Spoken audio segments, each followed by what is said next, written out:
eternidade. Eu vou morrer dizendo, a realidade da vida, meus irmãos, não é isso que nós vivemos aqui, não. A realidade da vida, porque antes de haver matéria aqui, a Terra criada, Deus criou o universo, antes de haver isso, há milhões e bilhões e trilhões de anos atrás, já existia o mundo espiritual. Era assim que eram as coisas. Não existia matéria, não é mesmo?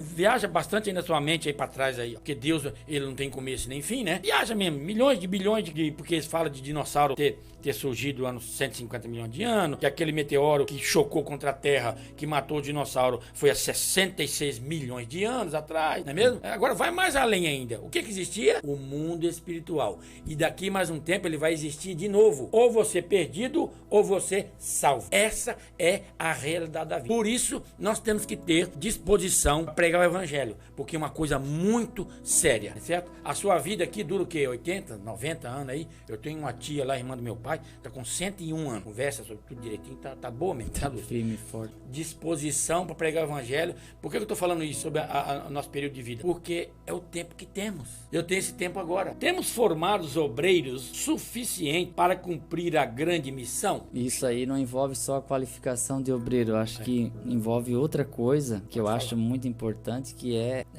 o entusiasmo. A gente vê muitos obreiros que estavam muito entusiasmados com a obra, apaixonados, têm qualificação, mas no decorrer dos tempos a decepção, a frieza, a desilusão com tanta coisa gerou um obreiro que não quer fazer mais nada, uma mulher que não faz mais nada, tem capacidade, mas está ali, não se envolve com nada. Tem os que não tem qualificação porque também não buscaram, né? Irmão Leão, mas não tem aquele também que não tem a chamada para isso, para ministério? Mas tem uma chamada para algum lugar. Isso que eu falei. Mas às vezes está numa área que não é dele. Porque é o que o povo às vezes acha que é. Os crentes que mais incomodam na igreja são aquelas pessoas que têm um potencial muito grande, mas estão no departamento errado. Aí incomoda um monte. Coloca essa pessoa com esse potencial, gosta de falar, que gosta de fazer fofoca, está sempre se envolvendo em rolo, coloque um departamento que precisa falar muito para ajudar alguém. E a pessoa vai acabar se desvencilhando da ocupação. Às vezes a pessoa tem uma habilidade de falar, mas não tem nada para fazer, aí fica se metendo na vida dos outros. Aí quando coloca essa pessoa para fazer bastante coisa, ela vai estar cansada, ela já vai estar envolvida, vai começar a ter outro entendimento sobre o reino de Deus. Mas essa qualificação de obreiro que eu vejo hoje envolve isso. Nós temos muita gente decepcionada. Você olha um púlpito hoje de uma igreja nessas grandes cidades, o púlpito está lotado. E se precisar de alguém para dar uma aula na escola dominical, não, eu vou pra praia. Não, eu durmo até tarde. Não, eu tenho que descansar. Não, eu não gosto. Eu gosto do domingo à noite. A gente leva pessoas que levam uma vida que não querem fazer nada. Tem muita gente machucada. Muita gente machucada e tem muita pessoa desanimada. Desanimada demais, que não tem força para fazer mais nada. Porque um dia acreditou, um dia fez e não era como pensava e a crítica esfriou o coração. Mas eu tenho uma palavra para nós hoje. A questão é a gente começar a fazer o que a gente gosta de novo, começar aos poucos, devagar e dar tempo pro nosso coração curar. Quando a gente for totalmente curado, a gente nem vai lembrar mais do tempo de desânimo. Então eu digo, faça alguma coisa bem feita e faça, porque ficar sem fazer nada acaba virando um ciclo de desânimo e mornidão cada vez maior. Já estou desanimado, aí quando eu não faço nada, desanimo por não estar envolvido, e por não estar envolvido eu fico mais desanimado, e aí fica num poço de desânimo que nunca sai. E quando vai conversar com alguém, só critica a igreja, só olha o lado podre da igreja. Irmão, se eu quiser olhar pro lado errado da vida de alguém, seja de quem for, eu vou achar defeito. Se eu focar no defeito, eu vou odiar. Se eu focar na qualidade, eu vou amar. Então assim, a diferença da abelha e da mosca é porque a mosca passa por cima da flor e vai no lixo, e a abelha passa por cima do lixo e vai na flor. A pergunta fala sobre formação. Temos formados obreiros? Isso, essa formação. Então, esse tipo de obreiro que o irmão falou aqui é porque ainda não foi formado. Formado perante Deus, perante Jesus. Não foi formado.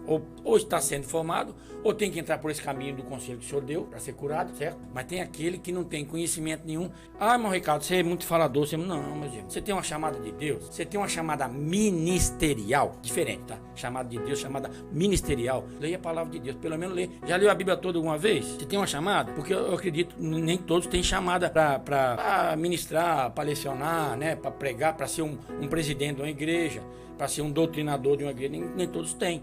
Mas a gente tem que estar inteirado na palavra de Deus mesmo. Outra coisa, quantos seminários, né, que a gente vê aqui, e a gente sente falta de pessoas que estão na frente do trabalho, né? Às vezes dirigindo até uma congregação, às vezes e não participa do seminário? Aprender também é um esforço. Claro. E às vezes a gente não quer se dar esse tempo. É difícil, tá? Você se inscrever num curso, pagar e ainda ter que ficar ali horas e horas lendo, estudando, fazendo trabalho, para poder pegar um certificado. E às vezes não é pelo certificado, mas pelo conhecimento. É difícil. Ô, Maliel, outra coisa. Eu não tenho que saber o peso da cruz de Jesus, não. O Ricardo, eu não sou obrigado a saber o peso da cruz, não. Tem gente que estuda e diz mais ou menos quanto pesou. Quantos quilômetros tem Rio Jordão, como é que era o cajado de Moisés, né? Se era mais alto do que ele, mais culto, era uma bengala. Nós não temos, não. Mas agora, está inteirado do que está escrito na palavra de Deus. E as doutrinas básicas que nós precisamos botar em prática no nosso cotidiano, isso nós temos o dever de aprender, buscar e saber. E a cobrança de Deus não será pelo parâmetro de um terceiro. Eu ouvi uma frase muito interessante que falei esses dias no culto. Deus não vai nos cobrar porque nós não fomos iguais a George Miller, Susanna Wesley, John Wesley ou Spurgeon. Deus não vai cobrar por nós não sermos iguais a eles. A cobrança de Deus vai ser se eu não fui eu mesmo, autêntico. Mas a outra questão é os jovens crentes. Eu penso assim, nós somos assembleianos, e a Assembleia de Deus e muitos irmãos que acompanham são também da Assembleia de Deus. Embora nós temos alunos de todas as denominações. Todas as denominações nós temos um ou dois que acompanham a gente, algumas denominações tem mais. Às vezes eu vou em igrejas presbiterianas ou a batista, que seja, e muitos irmãos assistem a gente ali também, mesmo não sendo da nossa denominação. Mas a questão é, o desafio da igreja hoje é tornar a igreja relevante para os jovens. O que acontece hoje em muitas Assembleias de Deus que eu vou? A maioria tem mais de 40 anos. Eu tô incluso, que eu tenho 43, né? O Ricardo 58, o irmão Claudinho deve ter mais de 18 também. Mas assim, a maioria... Irmão Claudinho, a nossa igreja está envelhecendo, tá? Por que eu estou falando isso? Porque nós temos que pensar na nova geração, na geração seguinte. Aí o que acontece? Às vezes a gente não deixa a igreja relevante para os jovens porque nós não gostamos daquele culto que é para os jovens. É culto de criança. Meu Deus, que escândalo. Colocaram balão. Meu Deus, a igreja está virada. O culto tem que ter a linguagem e a atração para eles. Eu penso assim, eu tenho essa mente aberta. Mas tem muitos ranzinhos que não concordam. Não pode colocar balão. Fantoche é do diabo, não pode usar. E dá para transmitir uma verdade bíblica usando fantoche e a criança ouvir. Se a gente usar a nossa linguagem, nunca vamos atingir essa faixa etária. Então o que acontece, e já tem acontecido muito, a gente não consegue manter os nossos filhos jovens na igreja. Porque às vezes, eu sei que muitas razões está relacionada à rebeldia, né? A própria juventude hoje, com a quantidade de informação, não está sabendo o que fazer e às vezes se perde no caminho e não tem o que fazer para agradá-lo. Mas existem igrejas que se tornaram tão relevantes que os jovens da Assembleia estão todos lá. E você chega num culto lá, a maioria tem menos de 40 anos. E eu penso assim, como eu